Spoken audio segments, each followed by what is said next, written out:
Bonjour, voilà la première partie de l'activité Pythagore.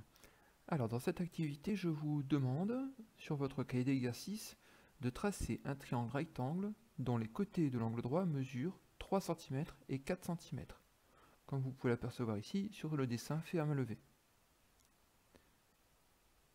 Ça y est, votre triangle est terminé. Si ce n'est pas le cas, vous pouvez cliquer sur pause et terminer votre figure. Eh bien, votre triangle étant terminé, moi je vous demande de mesurer la longueur de son hypoténuse.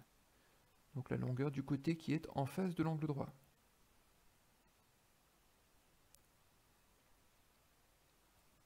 C'est fait, je ne vois pas ce que vous avez fait, cependant, petit tour de magie, je vais essayer de deviner quelle est la mesure que vous venez d'effectuer. Eh bien, je pense que votre hypoténuse mesure 5 cm.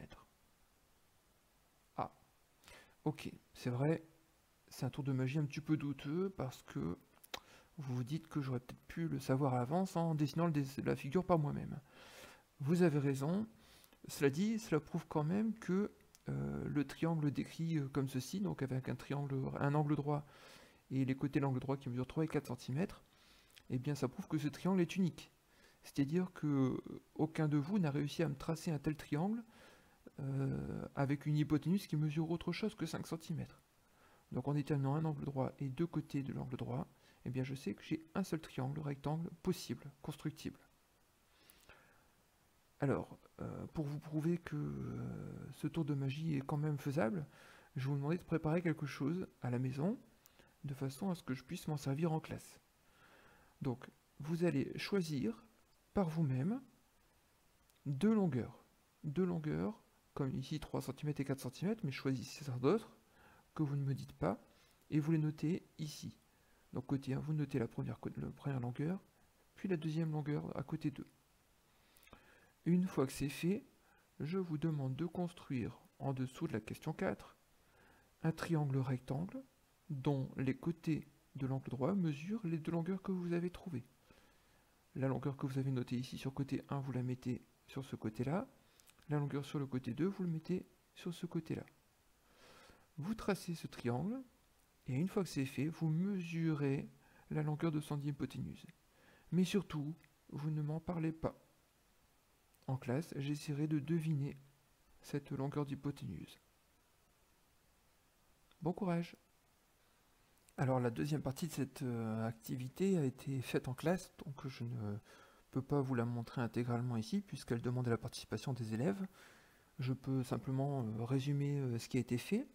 Alors d'abord, un élève m'a donné les longueurs des côtés de l'angle droit qu'il avait choisi, et puis j'ai réussi à trouver, sans regarder son dessin, sans faire de figure, la longueur de son hypoténuse. Donc qu'est-ce qu'on a pu en conclure? Eh bien on a pu en conclure qu'il doit y avoir un truc qui fait que quand les longueurs des deux côtés de l'angle droit sont fixées, eh bien celle de l'hypoténuse l'est également. Elle est également fixée. Alors peut-être qu'on peut trouver un moyen de déterminer cette valeur sans avoir besoin de la dessiner, puisque le professeur a réussi. Alors encore plus fort, j'ai demandé à deux élèves qui n'étaient pas assis l'un à côté de l'autre en classe de me choisir deux longueurs de côté et de tracer un triangle rectangle dont les côtés de l'angle droit mesuraient les deux longueurs qui avaient été choisies.